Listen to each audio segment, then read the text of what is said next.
They once stood in the spotlight of Nashville, adored by millions and shaping the very sound of country music. Yet behind the applause and fame lay struggles that would haunt them until their final days.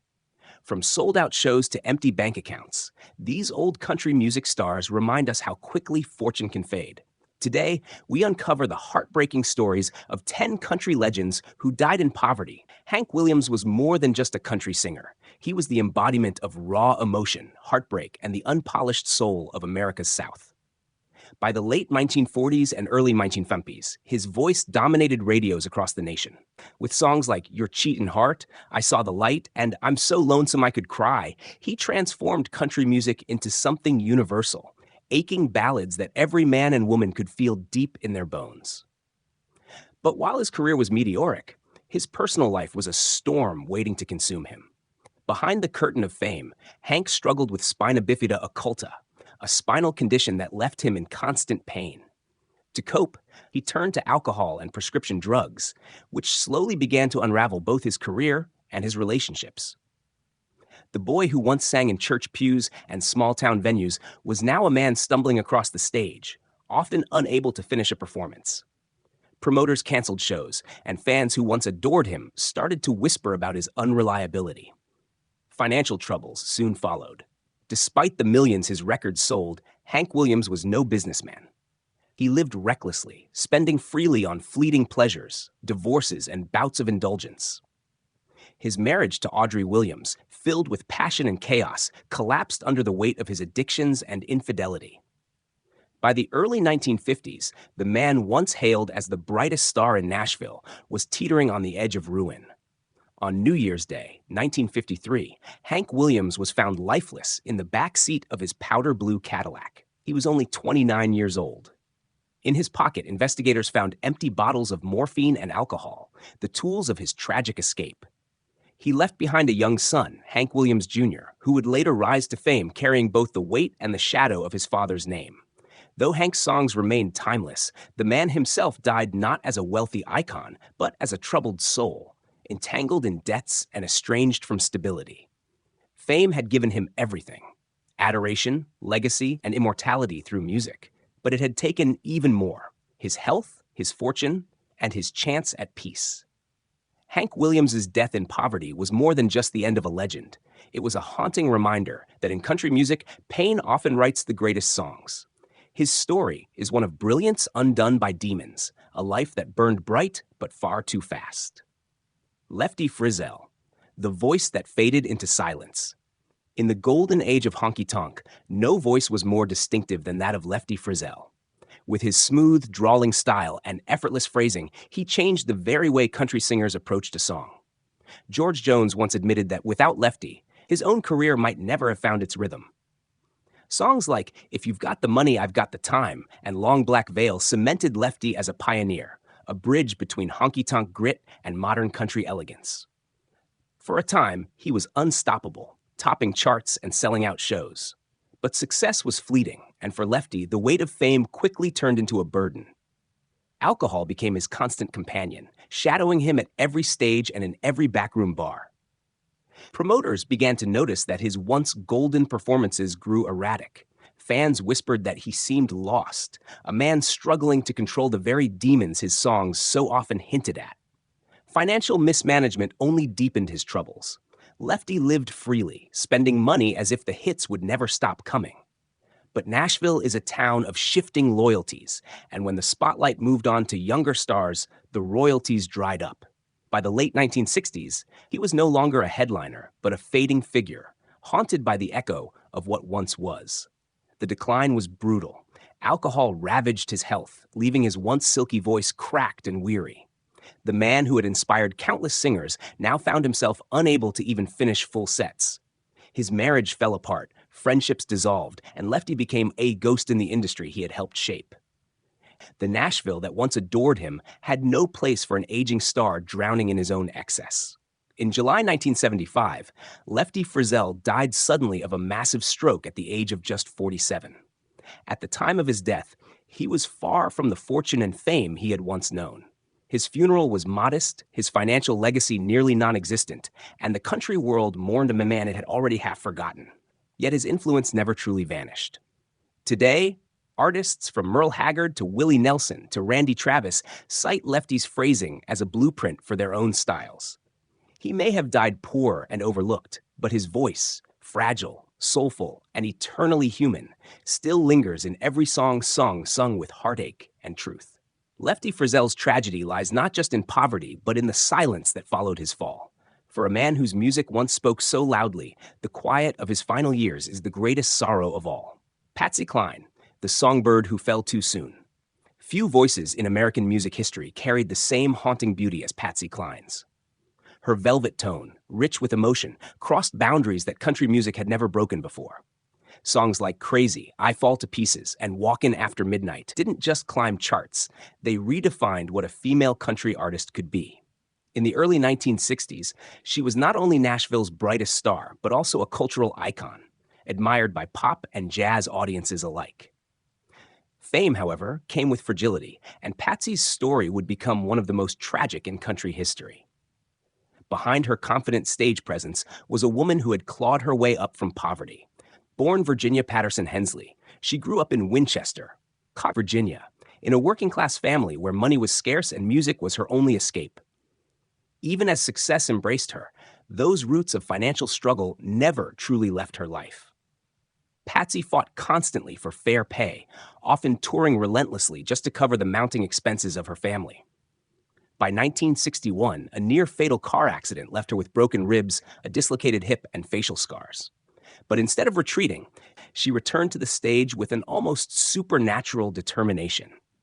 Her resilience inspired millions, but behind the applause lurked exhaustion, medical bills, and an uneasy awareness of life's fragility. The spotlight made her look untouchable, but in truth, she was balancing fame on the thinnest of edges. On March 5, 1963, Patsy Cline's life ended abruptly in a plane crash while returning from a benefit concert in Kansas City. She was only 30 years old. The wreckage was discovered in a Tennessee forest, the same landscape that had once carried her voice into households across America. At the time of her death, she had not yet secured the financial legacy her talent deserved. Her family was left scrambling, relying on future royalties to survive, while the industry mourned a star it had pushed to shine too brightly, too fast.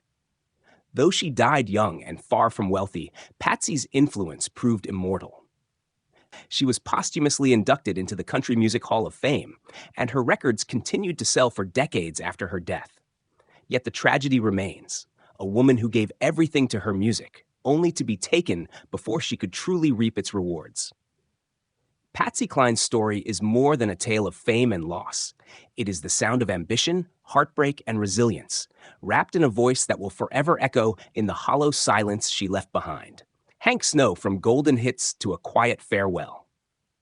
Hank Snow's journey reads like a classic American saga, one of rags to riches, then a slow fade into obscurity. Born in the rugged fishing town of Brooklyn, Nova Scotia, Snow grew up in poverty so deep that he often went hungry and endured abuse at the hands of his stepmother. Music became his salvation, and by the 1940s, he clawed his way onto the Grand Ole Opry stage, turning his desperate beginnings into songs that resonated with millions. With a nasal tenor that cut straight to the heart, Hank Snow became one of the most recognizable voices of his era.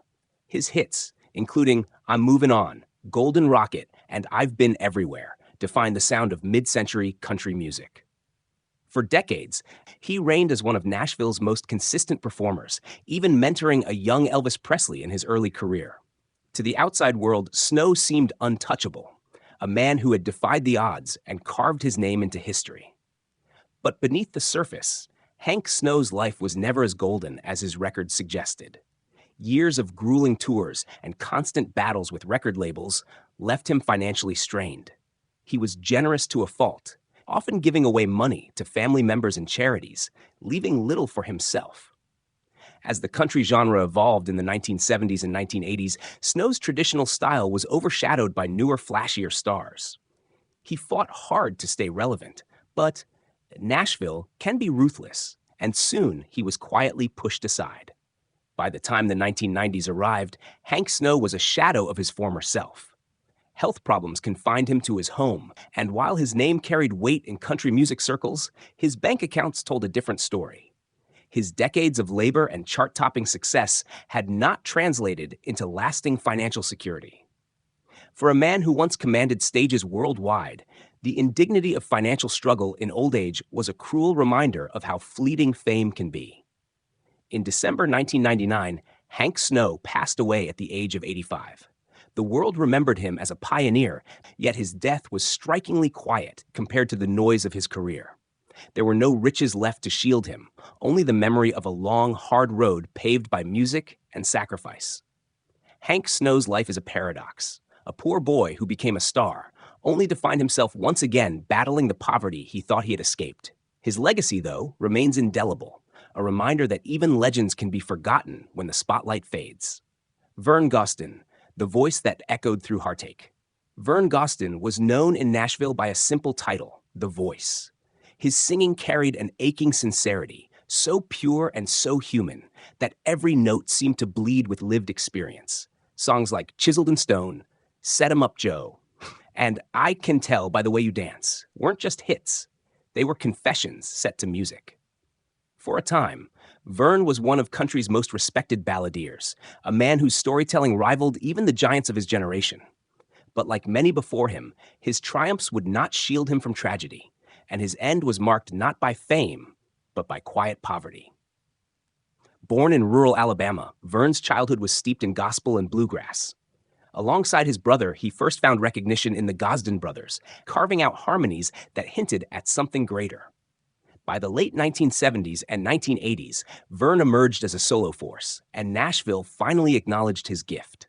With Chiseled in Stone, he won the 1989 CMA Song of the Year, solidifying his reputation as a master of heartbreak ballads. Yet, behind the accolades, the shadows of personal turmoil crept steadily closer. Vern's life outside the studio was far from harmonious. Failed marriages, financial instability, and an unrelenting struggle with the industry left him bruised. He was never a slick businessman. Royalties slipped away, poor decisions piled up, and he often found himself chasing stability rather than enjoying the fruits of his artistry. Like so many classic country stars, Vern gave everything to the music, leaving little for himself. By the 1990s, country music was shifting toward glossy, radio-friendly sounds. Vern's traditional, tear-stained style was pushed aside in favor of younger acts, and his commercial relevance faded. Tours slowed, albums sold fewer copies, and with it, the money dried up. The man once hailed for his timeless voice now faced mounting debts and the quiet erosion of his career. In his final years, Vern battled serious health problems, including multiple strokes that robbed him of the very instrument that had defined his life, his voice. By the time of his death in April 2009, he was far removed from the wealth and comfort that his career should have provided. Fans mourned him deeply, but the bitter truth was clear. Nashville had allowed one of its greatest singers to slip into poverty and obscurity. Vern Gosdin's story is the essence of country music itself.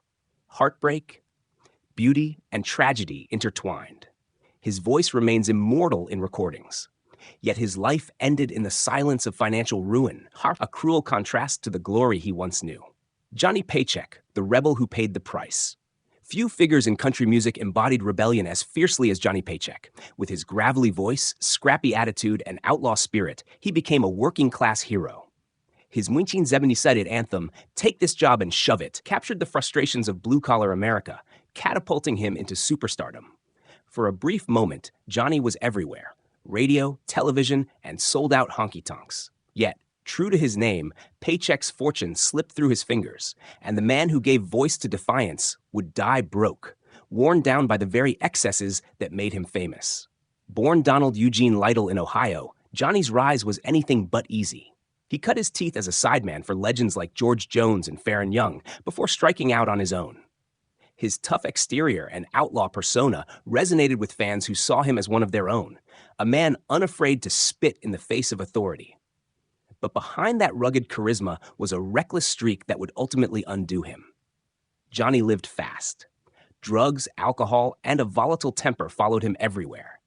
He was notorious for brawls, lawsuits, and financial irresponsibility. While hits filled the airwaves, his bank accounts drained into wild spending sprees, bad investments, and endless legal fees. The outlaw image that sold records was the same force destroying his personal life. By the 1980s, his career was crumbling. In 1985, Johnny was convicted of shooting a man in a bar fight, landing him in prison for nearly 2 years. Though he later found religion and attempted a comeback, Nashville had moved on. His outlaw style was no longer in demand, and his health began to deteriorate under the weight of years of hard living. Financial ruin followed him until the end. Paycheck filed for bankruptcy, lost most of his possessions, and lived off the kindness of friends and fans. When he died in 2003 at age 64, his family could barely afford funeral expenses. George Jones, his old friend, stepped in to help lay him to rest, a final act of loyalty in an industry that had long turned its back on him. Johnny Paycheck's life was the ultimate contradiction. A man who captured the voice of the working class but couldn't escape his own self-destruction. He died broke, but his songs remain timeless, reminders of a raw, unapologetic honesty that country music rarely sees today. His tragedy lies in the irony of his name, Paycheck, when, in the end, he left this world with nothing but stories of rebellion and regret. Keith Whitley, the promise that died too young. In the mid, country music was on the edge of transformation, and one voice seemed destined to lead the charge, Keith Whitley. His warm, soulful tone carried echoes of bluegrass tradition while hinting at the modern sound Nashville craved. Songs like When You Say Nothing at All, Don't Close Your Eyes, and I'm No Stranger to the Rain showcased a depth of feeling that few singers could rival. To fans and industry insiders, Whitley wasn't just another rising star. He was the future of country music. But beneath the applause lay a darkness he couldn't escape. Born in Kentucky, Keith grew up in the heart of Appalachian music. By his teens, he was already performing alongside Ricky Skaggs, a prodigy blessed with both talent and determination. His move to Nashville seemed inevitable, and by the mid-1980s, RCA Records had launched him into stardom. Yet the fame that came so quickly proved to be more curse than blessing. Whitley's lifelong struggle with alcohol began to spiral out of control just as his career was hitting its stride. The pressure to deliver hit after hit weighed heavily on him. Offstage, Keith was charming, soft-spoken, and beloved by peers, but privately, his drinking deepened into a dangerous addiction. His marriage to fellow singer Lori Morgan offered moments of hope, but even love couldn't tame the demons that haunted him. Friends described nights of heavy drinking, followed by mornings filled with regret. The man who sang about resilience was, in truth, fighting a battle he was losing. On May 9, 1989, tragedy struck. At just 34 years old, Keith Whitley was found dead from acute alcohol poisoning in his Nashville home. The news shattered the country music community. He had been on the verge of superstardom with 3 consecutive #1 hits, yet he left behind little in the way of financial security. His sudden death forced his family into hardship, relying on posthumous releases and royalties to keep his memory alive. Keith's story is one of potential cruelly cut short. Unlike older legends who saw slow declines, his fall was immediate, brutal, and final. He never lived long enough to enjoy the legacy his music would later secure. Songs he recorded became classics only after his passing, leaving fans to wonder what greatness might have followed had he survived his struggles. Keith Whitley died young, poor, and broken, yet his voice continues to resonate through every new artist who blends heartache with honesty. His tragedy wasn't just the loss of a man, but the silencing of a future country could have had. Faron Young, the hillbilly heartthrob who died alone. In the 1950s and 1960s, Faron Young was one of country music's brightest stars. Known as the hillbilly heartthrob and the young sheriff, he had a boyish charm that made him a favorite on stage and screen. With hits like Hello Walls, Live Fast, Love Hard, Die Young, and It's 4 in the Morning, Faron carved a place for himself alongside country's greats. He sold out shows, toured the world, and even became a founding member of the Country Music Association. To his fans, he seemed untouchable. But behind the spotlight was a man slowly unraveling, consumed by bitterness, loneliness, and financial decline. Born in Shreveport, Louisiana, Faron grew up poor, but his talent carried him far. His success in the 1950s made him a household name, and for decades he lived like a king of Nashville. Yet, as new generations of singers rose, the fame that once sustained him began to slip away. The Nashville establishment he had helped build seemed to turn its back, leaving Faron adrift. Offstage, his demons were many. Known for his quick temper and sharp tongue, he alienated friends and colleagues. Failed relationships and strained family ties deepened his sense of isolation. Alcohol became both a companion and an enemy, blurring the edges of his once vibrant personality. His financial situation worsened as poor decisions and dwindling royalties chipped away at his fortune. For a man who once stood at the top, the descent into obscurity was humiliating. By the 1990s, Faron Young was a shadow of his former self. No longer the charming sheriff, he was an aging man in failing health, struggling with emphysema and the heavy toll of hard living. His concerts had grown rare, his voice weakened, and Nashville's new wave of stars left little room for a veteran clinging to past glory. On December 9, 1996, Faron Young's despair reached its tragic climax. Alone and despondent, he shot himself in the head at his Nashville home. He died the next day in the hospital at age 64. The man who once sang of living fast had fulfilled his prophecy, but not in the glamorous way fans imagined. He left behind debts, fractured relationships, and a legacy clouded by the tragedy of his final act. Faron Young's story is a chilling reminder that fame is fleeting and fortune unreliable. He gave his life to country music, yet died feeling abandoned by the very industry he helped shape. His songs endure, but his end remains one of country's most sorrowful chapters, a star who lived hard, loved hard, and ultimately died alone. Dottie West, the sweetheart who paid the highest price. Dottie West was the embodiment of country charm, radiant, graceful, and blessed with a voice that melted hearts.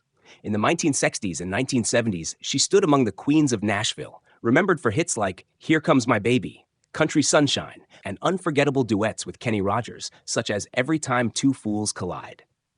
To the world, she was a smiling sweetheart in glittering gowns, a symbol of country's softer side. But behind the rhinestones and chart toppers lay a woman whose life spiraled into financial ruin, ending in one of the genre's most heartbreaking tragedies. Born into poverty in Tennessee, Dottie never forgot the sting of struggle. Her music carried that lived experience, and fans adored her sincerity. As her career blossomed, she broke barriers for women in country, becoming the first female artist to win a Grammy in the genre. She was a pioneer, admired for both her talent and her kindness.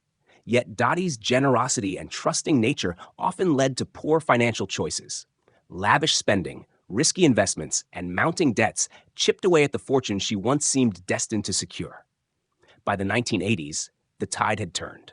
The country scene was shifting, and Dottie's star dimmed against the rise of new voices. Divorce, financial mismanagement, and betrayal left her drowning in debt. At one point, her home and possessions were seized, and she was forced to rely on friends for support. For someone who had once been country's golden girl, the fall was devastating. Her final chapter was as tragic as it was sudden. On August 30th, 1991, on her way to perform at the Grand Ole Opry, a stage that had defined her career, Dottie accepted a ride from a fan after her car broke down. The driver lost control, crashing on the interstate. Dottie was critically injured and rushed to the hospital. Despite multiple surgeries, her body couldn't withstand the trauma. She died on September 4th at the age of 58. At the time of her passing, she was drowning in debt, her finances shattered, her fame no longer enough to shield her from poverty's grip. The irony was cruel.